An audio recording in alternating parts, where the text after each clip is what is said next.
Yeah. Broken dreams. Broken dreams. Just giving you my story. What's happening, Coach? What's good, man? What's good, Bachi? What's good? Glad to get you on here on the Sip2Tally podcast, episode 3. Got my guy here that I coached in high school and doing big things on YouTube with the draft prospects and draft picks. We got one, the man, the myth, the legend, Voch Lombardi. What up, what up, what up? Man, I'm coolin', man. You know what I'm saying? Salute to you for having me on. Salute to you for following your dreams and having a passion and giving these people an outlet to be heard, man. Salute to you, man.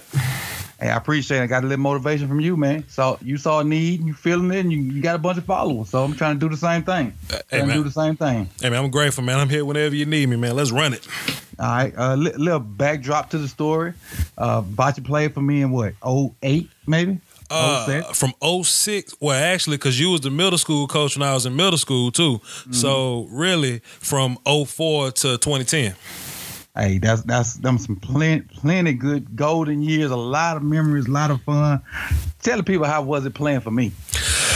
Whew, you know what you wanted, and if you ain't get it, you let us know. You know, and when you a player playing, you may not like that, man. Like, come on, man. Coach gotta be hard, but man, when coaches expect perfection, that means that they know what they can get out of you. You know what I mean? And I wasn't great with my feet, I wasn't great with my hands, man. But coach knew, hey man, I saw you working out with the high schoolers, man. I know you can move better than this. I know you can be more aggressive than this. I was a big talker. I was a loudmouth coach. Like, I know you can focus better than that. You know what I mean? And it ultimately made me better with my technique and my focus. So I 100% appreciate you for that, man. But as a coach, you thorough as it gets, man. Hey, no doubt. And you are one of the smartest players I ever been around.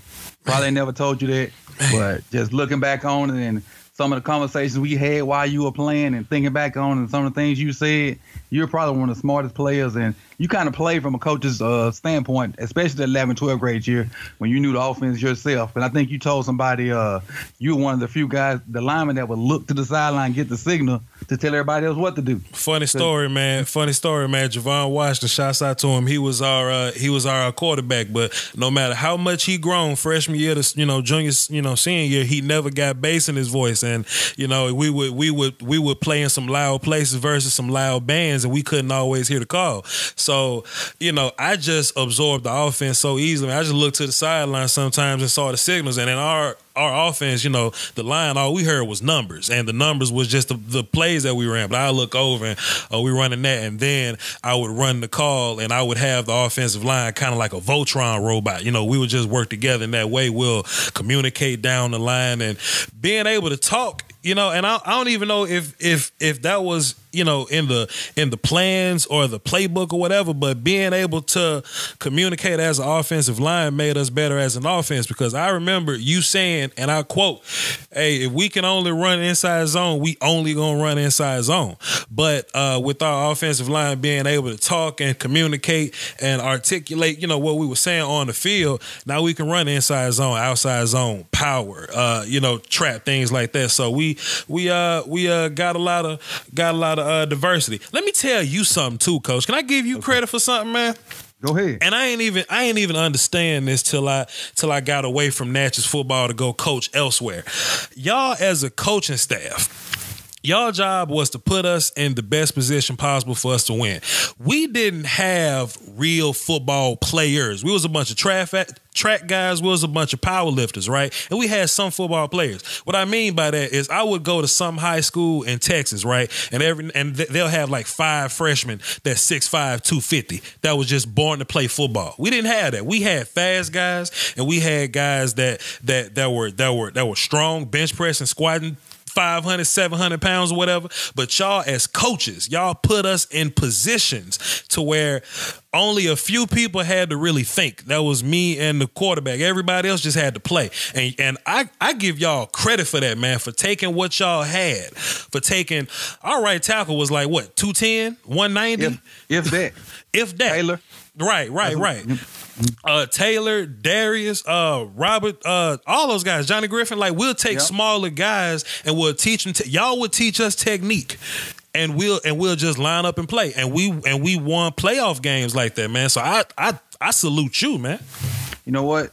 Speaking on that, just being here in Florida, that what you just said is a lot different. Because I actually have football players now. Mm-hmm. And what we did, we took guys like a Rico. Right. That he was just a track guy. Right. Turned him into a great receiver. Mm-hmm. You know, played a few years in the league. You take now Javon was a football player. Yes, sir. We can go and say out on that. Yes, sir. Javon was a football player, and we had a few like Willie that played running back. Mm-hmm. Willie was a track guy. Right. But with being able to have one job, mm-hmm. you either hit the front side A or back side A, and we on. That's it. And he was able to take that speed and go with it. Our offensive line was just all country strong people, right? Key D, I get that's one name that keep coming to mind, Key D. But that 700-pound squat. Absolutely, power lifters. We was just big, strong people. But y'all gave us technique, like just how y'all explained it. Like for example, like play action. 83. Right. We just look, we gonna run 83, but y'all run 32. Just don't go afield. Just that simplicity, right? Yep. And that's it. And then the rest of the offense would just run how it'll go, and we'll just communicate. Hey, just do this, but don't do that. And next thing you know, we have production. You see what I mean? Like we didn't have big, like South Panola took from other people's schools. You know what I mean? We didn't have that luxury. People were taking our athletes back in the day, man. But we took what we had and we made it shake, man. Salute. And the thing is with that, I think we made it so simple that the one thing that you can't coach is tempo. And we was able to go fast because everything was so simple. And that hurt a lot of people. And especially when we played the Meridians and the bigger guys that had those big D tackles and B linemen that couldn't run like 60, 70, 80 plays. We was trying to get as many plays as possible, especially offensively. We didn't care what the defense did. Hey man, 6'8" football at the time. I mean, most teams they would run inside zone, outside zone, and counter, and they'll throw the ball, and that's it. But we had packages, man. We had like all types of things that we would throw at people, and when you make it simple for 20 people to where only a few people had to think, man, can you imagine like what we would have done if we would have, you know what I'm saying, shoulda, coulda, woulda. I hate to play shoulda, coulda, woulda, man. I hate to do it. Right. But can you imagine though if we had like some top tier, you know? I do. I think about it all the time, and we had some of those bodies, but they weren't football players at the time. Especially when maybe you're a freshman, sophomore year. You take a guy like Snow. Yeah. What if he'd had, us there the entire 4 years? Exactly. That guy sitting out there playing tight end or receiver at what, 6'6", about 220. Crazy. It's crazy. Crazy. Real crazy. And guys like that kind of walking around Tallahassee. Most of us really didn't figure out football till till we were done playing. You know what I mean? Like I really understood the most football I've ever understood my last game. I'm like, man, this what leverage meant this whole time that I could have been using. Oh, this is why I keep my elbows tucked, because my hands shoot directly where they need to be, and then I drive. And that's why we power clean, because if I flip my hips here and somebody's on skates, it turns into a pancake. That's why this happens. Exactly. And that's one of the sweetest things in football, the pancake. Oh my God, it's just nastiness. It's technique. It's doing things that you were taught since you started playing football. But unluckily for me, I didn't figure it out to my last game, and I was like, man, that's what this is about. It happens like that for some people. Everything is a plan. Yeah. But getting back into the interview, what was your favorite memory at Natchez High that's football related? Oh, that's easy, man. That's easy. Let me just set this story up, man. Natchez High School, we started off as like South Natchez, then North Natchez. They were just infamous, just for whooping everybody. But then we merged. Then they fell off. Then around 97. Well, initially, they didn't fall off. They didn't win championships. They didn't win, right? They didn't fall off because they just didn't have the chemistry when you put those two schools together. Right. And you put those two elements together. Right. They were still pretty good. They was cool. They was cool. That's a good term for they were cool. But Coach Raines and Pops Woodard and them, like 97? 97, something like that? 97, yeah. And they made this big playoff run, biggest like since Natchez High was made, and then they lost to like Moss Point or something like that. So since 97, like 98, there was kind of like this dry spell, in Natchez High, high school football, you know what I'm saying? But around 07, 08, we finally built that team. Coach Reed and the rest of the staff, you, Coach Woody, y'all been a part of the program. You built your culture. You taught people how not to quit, how to work hard and work a little harder after that. And we turned into a playoff team. So now we're in the first playoff game we've been in a decade against Petal High School. And we got to go to them. And they stadium is huge and they ain't lost a game all year. Oh my God. And you can go back and that's the best part about Google. You can go back and find all this stuff, right? Sure can. They just knew Natchez High was about to get smoked. They just had a Danny Dozen running back. Absolute. They went to ULM. Forgot his name, but the cat with the kid with the long hair, I remember. Yep. They had offered that quarterback. He was a freshman or whatever, rotating in. Anthony Alford. And they wrote us off, Coach. They wrote us off, and we walked in there. And we played Natchez High football, man. We ran the ball, we played fast, and we took the throws that they gave us. And when you look at the game, man, it was just this surreal type of feel, man. We were just running the ball, and everything was working. We were successful. Our kicker was a left guard, and he wasn't making kicks all year.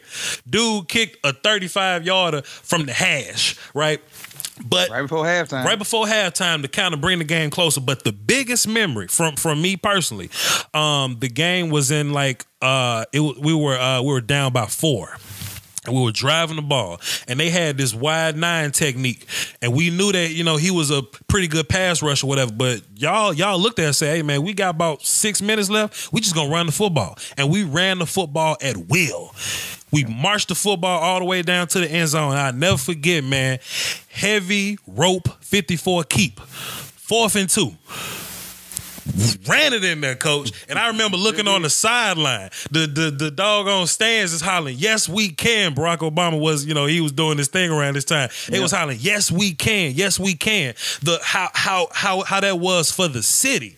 People came to see us in charter buses. They marched to Hattiesburg, Mississippi, 5 buses deep, just to cheer us on. Yes, we can. Because when you losing, the stands are empty. You know what I'm saying? Don't nobody come see you when you're losing. But when you go to the playoffs and you giving the city hope and you in the headlines and yes, we can, we building signs, we got Booster Club support now. And I just remember blocking this dude in front of me, and I wasn't the biggest, strongest guy in the world, but I guess when you get adrenaline, your body does things it's just not supposed to do. I remember pushing the dude as hard as I ever pushed somebody, and I just saw Javon walk into the end zone for the touchdown. I hugged somebody on the opposite team on accident. He was like, "Get off me, man." I'm like, "Whatever, man." And I ran to the sideline. Yes, we can. That was the most beautiful moment in my football career, Coach. And you know what? Coming out of halftime, we had kicked that field goal going into halftime. And so we had, stuck our chests out a little bit and feeling good about ourselves and trying to figure out how we going to, finish this game off. Well, when we stepped out of that classroom, because we got dressed in a classroom, all 70 of us in a classroom, that's when that "Yes, we can" chant started. And I remember Mr. Butcher led that chant. I'll give him credit for it. He stood up in the stands, he led that chant, and just chills came over my body. And I think I called Coach Wood or somebody, "We're going to win this game." Chills, Coach. I remember, I could be wrong, but I think we were down by 14, but we hit that field goal, and now we down by 11. And we just looking at it like, yeah, we can probably pull this off against Petal at their house. And we like you said, we ran the ball at will. But it wasn't just inside zone. We got real creative with that. We ran fly with Rico a couple times. You took quarterback counter. Y'all took Rico from receiving, put him at quarterback, and ran inside zone with the read option with him. Sure did. We just got all kind of way. And that, I don't know if you remember or not, but Ernest was laying the boom that night. Yes, sir. Ernest Jones. Sure that was. Corner, that running back, good running back they had would come around the corner. Ernest was laying wood on that guy all night long. Something else I think too, Coach, I think they got tired at the end, man. I think they got tired. Salute to y'all for being in shape, because if you a football team, you may not be as talented as them, but if you in better shape and it's the 4th quarter, I tell you what, we was in shape, Coach. Yep. We were in shape. Coach Davis had us in shape. Oh God, we was in shape, man. And the game just got easier and easier. And if you pound the football on any team for 3 quarters, that 4th gonna look very different. The holes were wide up. That little 9 wide I told you about, they kept them out there. We ran the counter to his side. It was there all day. We got got moving on the one tech, wash him down. You kick that 9, you got big chunks of yardage right there. We kept running it. They couldn't do nothing about it all day. And Woodard said that was our staple. Yeah, he said we run counter because that's what we do. Mm-hmm. As we did. Great times. Another great memory I think about when I think about those days were, do you remember when Keith D got the fumble against Brandon? Absolutely. And returned it for a touchdown. At D-line.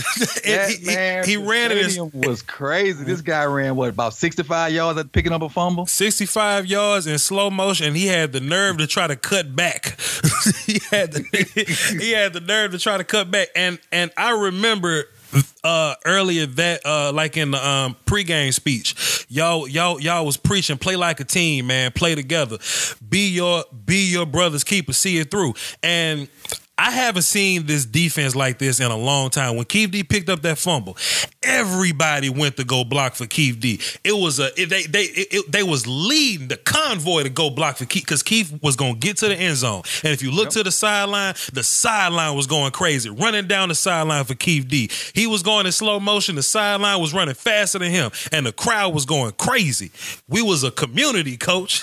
We was a family, man. We was a family at the time. Yeah. Coaching staff. I think the coaching staff, when we all got together and had that family environment and that brotherhood, it then trickled down to you guys. Then you guys start winning. It trickled in the community. Yeah. So at that time, that nice lit run we had of playoff games, I think we were truly a family, truly a committed city to not just have football but we had, like you said, we had booster support, we had school support, we had good things going in school. All that other junk that used to happen in school kind of subsided during football season. It was a beautiful thing.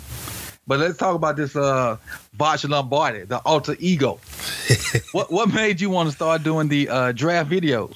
How did that come about? Man, I was in an argument with somebody, like on the internet. You just argue with people on the internet just for no. I don't recommend y'all argue with people because you're never gonna get along with them. But 2 years ago, the running back class, it was Ezekiel Elliott and it was Derrick Henry, and the guy that I was arguing with, he was convinced that Derrick Henry was the better back. Man, you see what they do with Alabama. You see Derrick Henry running these people over, boom, boom, boom. But I'm like, sure, Zeke runs people over too. Plus, he's like a track athlete.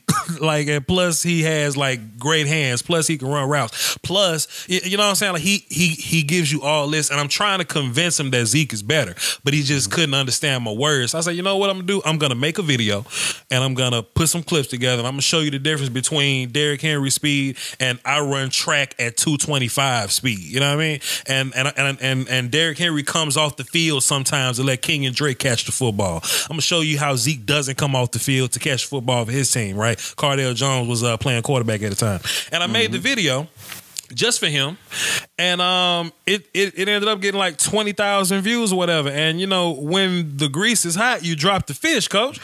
You're right. So I made some quarterback videos, some receiver stuff, and you know, next thing you know, Voch Lombardi is a thing. Like Voch, it's I got a long name, Kevachi, but people call me Voch. But I just added the Lombardi just because Coach Vince Lombardi. You know what I'm saying? Just added on there. Voch Lombardi is kind of spiffy. It's a nice little name. It turns into a thing, and now people take my lessons. They call me coach online. They call me teacher, senpai. I got a fan in Japan calls me senpai. That means instructor. And they just come and listen to my football opinions.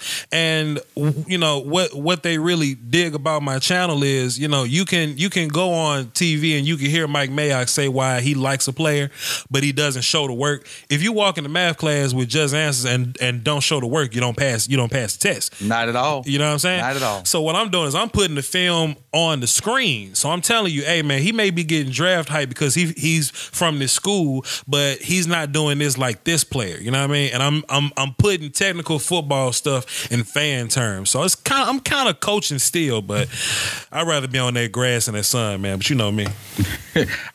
When you first started doing it, and I noticed it. I don't know if it was a Facebook video or the Facebook group or whatever. Mm-hmm. And I told Coach Woods about it. And I was like, Coach Voch Voch be doing videos, and he pretty good at it. Mm-hmm. It's like he got a nice little following, and they blew it off like, okay, whatever, because we talk every day. Right. And so maybe about 2 or 3 months ago, Coach Woodard comes back. He was like, Coach, Voch got like some 1,000 followers. I said, man, I tried to tell you. Yeah. You know, man, it happens so fast, man. It happens so fast. Like one day one day I just had like just this big thing of support, man. This one dude that watched my videos, man, he hit me up. It was like, hey, man, tune in to this New York Giants podcast. Some dude talking about you. And, you know, I'm from Nashville. I'm like, what he talking mess about me? Well, let me go listen. You know, I'm from Bramo. You know, so what he talking mess? And I go and listen. And they were arguing about linebackers. And I was a real big Miles Jack fan. I think Miles Jack was the best player in that draft. Love Miles Jack in UCLA. And he was arguing with the dude, and he was making the points that I was making in my video. And he was like, hey, I saw this dude, Voch Lombardi, on YouTube, and he was talking about Miles Jack, and he doing this, and he's doing that, he's doing that. And then they were like, okay, I'm going to look up this Voch Lombardi kid, see what he's talking about. Next thing you know, there was a whole nother episode about, I saw this Voch Lombardi kid. Next thing you know, there's this wave of Giants fans from that show watching me. And then just how the internet catch fire like that, you know what I'm saying? It spread like sickness almost, you know what I mean? So now I got people in every little fan base, people from all over the country that watch my videos. I'm just some small town dude from Mississippi. Like, the country is part of Mississippi. Then I'm from the country is part of that city, Airport Road. And I got people from across the world listening to my opinions. It's kind of strange to me, man. But it's a beautiful thing. It's a beautiful thing. You never know how you affect people. Yeah. And I led that off with a podcast I did about baseball because a guy that I played with back home, but I ain't gonna tell the story. When I release that, they'll see it. But I love it, especially your live sessions. Those things are lit. It's a lot of foolishness in there. Yeah, but it's a lot of good information, a lot of good knowledge being spread, and it's a beautiful thing when people can come together and just talk ball. Yeah, with no issues. See, when I was a fan, you understand how hard it is to reach out to somebody that you watch. You know what I mean? Like we see Mike Mayock's opinion, but it's hard to ask, yo, Mike, why do you think this? You know what I mean? So I don't look at people like numbers or like stats. You know what I mean? Like, if you're gonna put a view on my video to contribute to my count, and I've gotten paid from YouTube, man. They been paying my truck note for a minute. Salute to YouTube. If y'all gonna change my life like that, let me reach out to y'all. You know what I'm saying? Let me give back. So when you see me on Twitter, it ain't just me advertising new videos. I do advertise my videos and my merchandise and all that. But I'll just be like, hey man, I'm at the day job bored. Y'all got questions? Let me holler at y'all. Y'all have concerns about anything? I'll turn the live stream on, cut the phones on. Hey, if y'all want to call and ask me anything, let's talk. Let's talk, because, just like you said, man, sports, man, it's amazing, because if we have that in common, then as people, we got a chance to get along. You know what I'm saying? Yeah. Like we got a chance to bond about something. You could take you could take me, and you can take some doctor from Iran that don't speak English. But if we both Cowboys fans and we get a translator, then we got something in common. We might end up shaking hands, smiling at each other, talking about the same topic. That's just what sports does. That's why it's so amazing. So I run these live streams, man. I may get like 500 people in a live stream sometimes, and we'll just debate and we'll just talk, and if two of my callers disagreeing, I'll just let them talk it out, and I'll laugh at them while they arguing with each other, man. It's just a beautiful thing, man. And don't forget about that super chat. Hey man, salute to the super chat, man. If y'all like something Voch Lombardi said, y'all want to drop $10 in the super chat, you know what I'm saying, for me to get a little pepperoni pizza or something, salute, man. People that give back to the cause, man. Appreciate everybody that do it. Now, you're going to have a few viewers that look you up once I drop this down here in Tallahassee, and you doing your draft thing. Talk about what you got going on in the draft this year. Oh, man. Actually, I'm going to be going to the draft. It's in Dallas. I'm going to be a media member now, so that's just how time, just if you just do your thing and just stay focused, you could do whatever you want to do. People tell you that, man. If you focus, you could do whatever you want to do, and you'll hear that. You're like, yeah, but I can't go to space. Man, if you focus and figure out a way to go to space, you're gonna be in space, man. And I just remember having this dream, this passion of, man, I talk sports really well with other people. Somebody needs to hear this. You know what I mean? And I I was working at Pizza Hut at the time, man. I'm just slowly, I couldn't afford to get my whole setup at one time. I'd just buy a microphone and just leave it in the room. Buy another microphone, leave it in the room. I'd go to Walmart, buy a table, buy a chair, leave it in the room. Buy a soundboard, buy a Mac. And next thing you know, that this thing is a studio. You know what I'm saying? That's built. And now I get to go cover the draft at the end of April. It's just amazing what you can do when you focus. And man, if you just look on my channel, man, I'm just breaking down prospects constantly, man. I'm about to look at some DBs so I can have a good idea of them. I'm still learning the game with all them, whatever. But hey, man, life good, man. Life good. Speaking of DBs, there's one that's from this area that's pretty darn good. Mm-hmm. Tell me about what you think about Derwin James. Oh man, Derwin James, you love it when you get a DB that likes to tackle. You know what I mean? That always wants to be a part of every play. Take note, young corners, young safeties. When you want to tackle, coaches like that. So if you see a linebacker wrapped up a guy, and maybe a D lineman got somebody and they ain't brought him down yet, come down from your safety spot and lay some wood, man, and get a ooh and set the tone for your defense. That's what Derwin James does. He's a great leader. He's a maniac. Somebody else on his team make a tackle, he jumping all in their face, picking them up. He brings the energy to your defense. Super athlete. Just went to the combine, ran a 4.4, jumped out the roof. Everything that Minkah Fitzpatrick did, the other top-rated DB, Derwin James did it, and he did it just as well. Derwin can play strong. I think he's mostly gonna be a strong safety. If you need him at free in a pinch, he can give you some one high support, mostly cover two type of stuff. Plus, if you're in a nickel package, Florida State got some film evidence of him playing linebacker in a nickel package, in a dime package. So whoever drafts Derwin James, he gonna be all over the field. But wherever he's at, he's gonna be laying wood and celebrating with his teammates. A quick story. I went over there for maybe spring practice when I first moved here, and this guy was out there, and he was covering the best receiver. Mm-hmm. Then when they had a good tight end at the time, he jumped out there, skipped a couple lines, covered that guy, then went again right back and covered another fast receiver. I was like, man, who is this guy? He covered everybody in the one-on-one drills. Nobody caught a ball on him.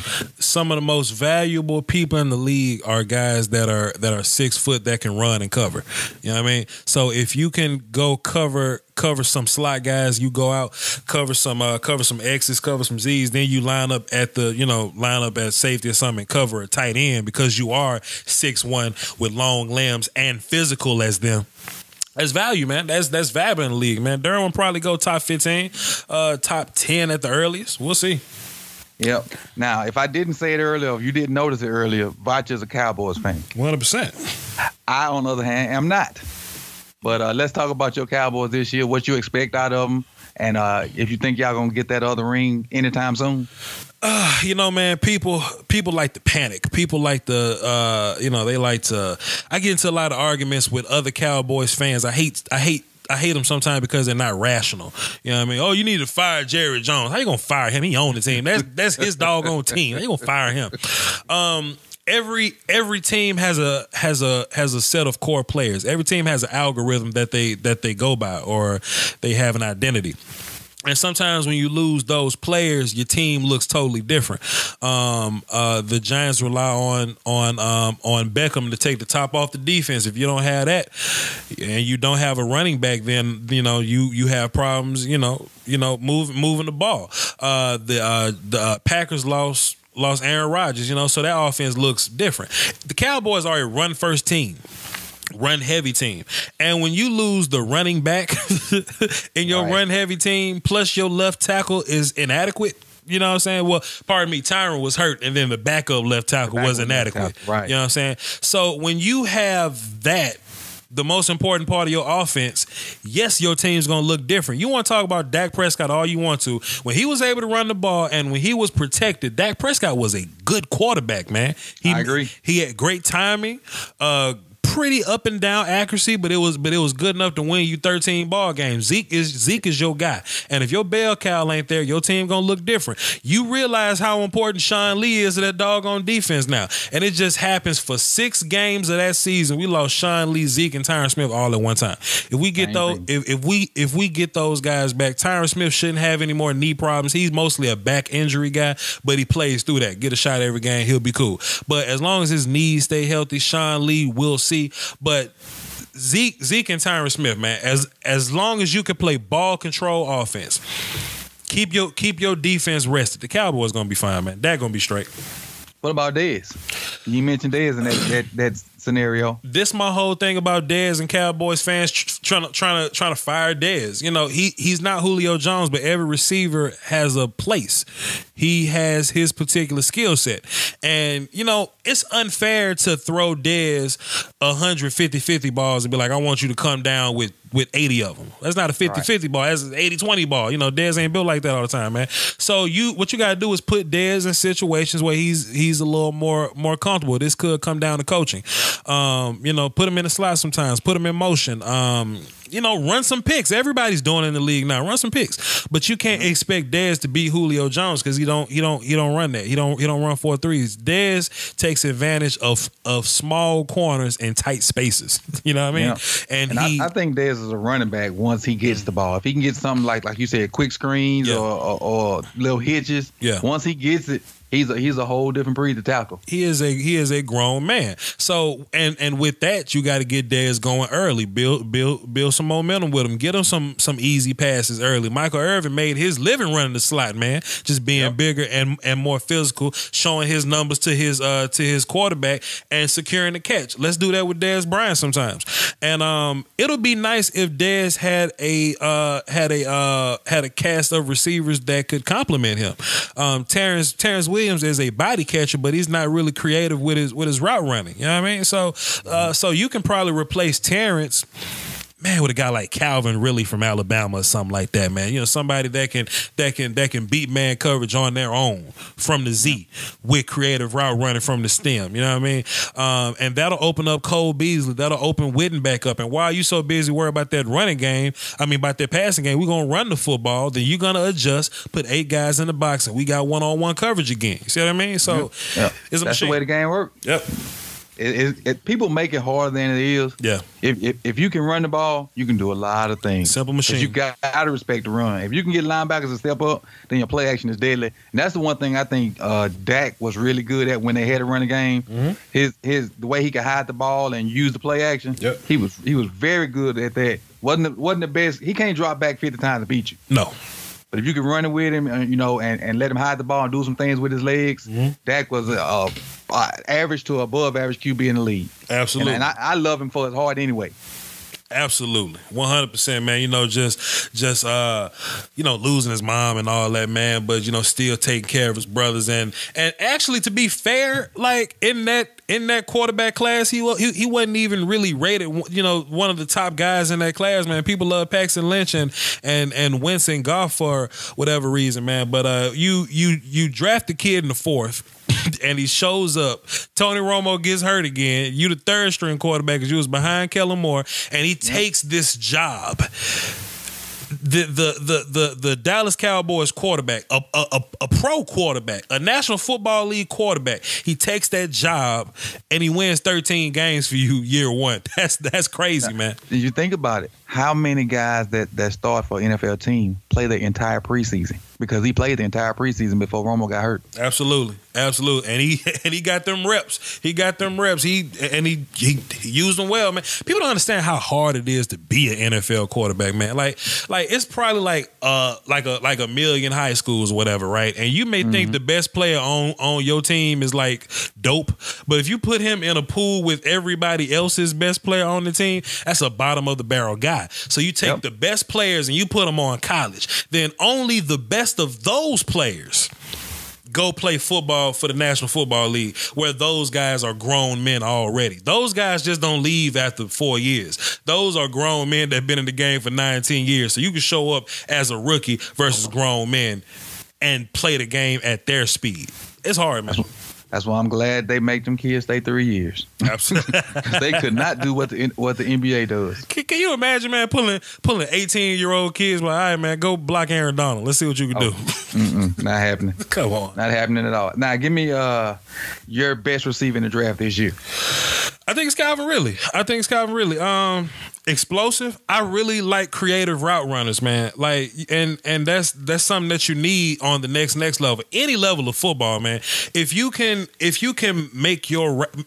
win making a slant look 3 different ways, you know what I mean? That's putting pressure on the DB in front of you, man. Being able to run all kinds of routes. Now Calvin really doesn't have the best hands in the world. He's not the most secure catch guy. He's kind of small. He's like 190, not a big dude, nothing like that. But there are no number 1 receivers in this draft to me. Like, there are no Julio Jones, AJ Green type of guys. But there are some complimentary dudes, some Golden Tate type of guys that you can get in this draft. I think Calvin Ridley is one of them, man. I mean, and plus he's like 24 years old. People look at that as a bad thing, but I think the older you are, the more football that you've played, I think the better it is for you once you get to the league. Like, you see these quarterbacks, any player really go from the Senior Bowl and they go to the league. They just know nuance. They just know small things about the game. They know how to cheat. They know how to hold. You know things like that. And I think it's better for them once they get to the league. And Calvin Ridley, 24, so I think that's valuable. All right, what about your D tackle? Man, they got this kid from Washington, man, a cat named Vita Vea. About 350 pounds, stronger than everybody else, and he can move. Super effort guy, right? And what I like about him is he's big enough to play 1 tech, 0. You can put him in 2 gap schemes because he plays with his hands and extends really well. Plus, he's athletic enough to line up at 3.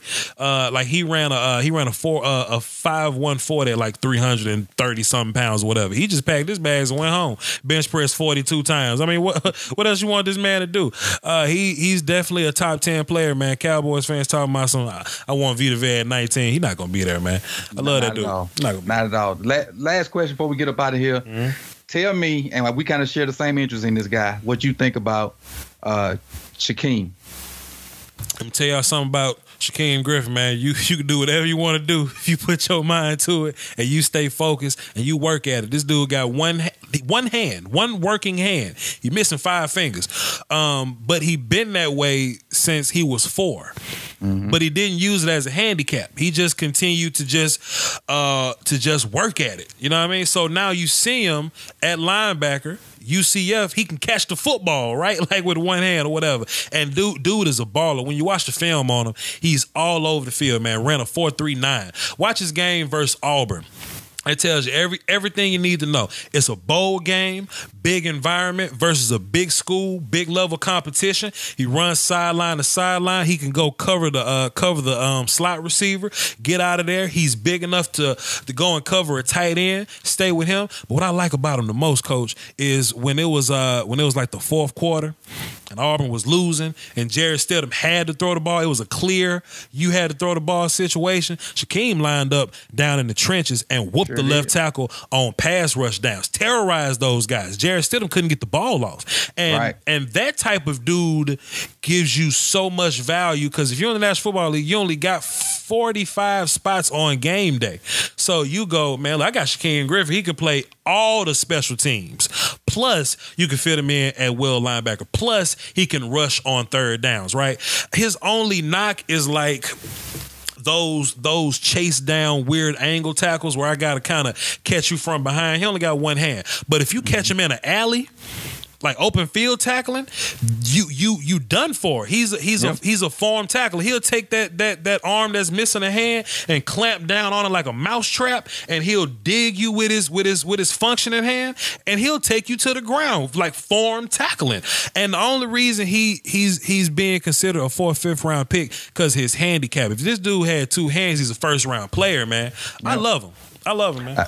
Now, my first time I noticed them was when UCF played USF. Yeah. I think they had lost one game between each other, and that was a big game down here because I got a kid that plays for me that's committed to USF, and we were talking about the game. And so I watched it or whatever, and, they kept mentioning that his brother played for the Seahawks. Yeah. And so this kid, he making all these tackles, and he running around. I'm like, man, this dude pretty darn good. And then they mentioned the hand. Oh, I see it. And I was like, what? This dude got one hand. Right. And so now I focus in on the rest of the game. And so I'm following his where he lines up and the things he does, and I'm following UCF and them because they a pretty darn good team at the time. But like you said, come to the Auburn game. So now he got all this hype. I'm wondering what he gonna do versus a big time school SEC game. And the way he showed out, it shouldn't be Shaquem Griffin, the guy with one arm or whatever. Right. Just Shaquem Griffin, football player. Absolutely. Because he went totally nuts in that game. That dude, for a regular guy, not just a guy with one hand. He did stuff guys with two hands can't do or won't do or just they not versatile enough to do.